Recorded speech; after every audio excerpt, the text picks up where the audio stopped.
যখন কোনো মানুষের মৃত্যুর সময় উপস্থিত হয় তখন তার কাছে 4 জন ফেরেশতা এসে উপস্থিত হয়। প্রথম ফেরেশতা তখন আসে যখন তার আত্মা নিঃশ্বাস পর্যন্ত চলে আসে। তাকে প্রশ্ন করা হয়, আজ তোমার শক্তিশালী শরীর কোথায় গেল? যখন আত্মা পুরোপুরি বের হয়ে যায় তখন দ্বিতীয় ফেরেশতা এসে বলে, আজ তোমার দন-দৌলত কোথায় গেল?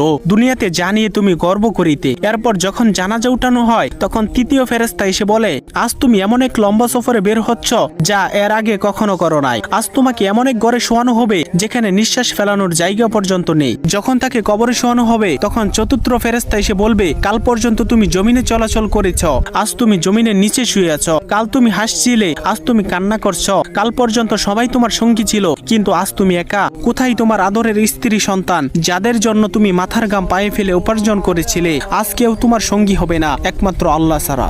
আপনি যদি আল্লাহ তাআলাকে ভালোবেসে থাকেন তাহলে ভিডিওটিতে একটি লাইক এবং চ্যানেলটি সাবস্ক্রাইব করুন এবং আল্লাহ তাআলার নামটি কমেন্টে লিখে যান।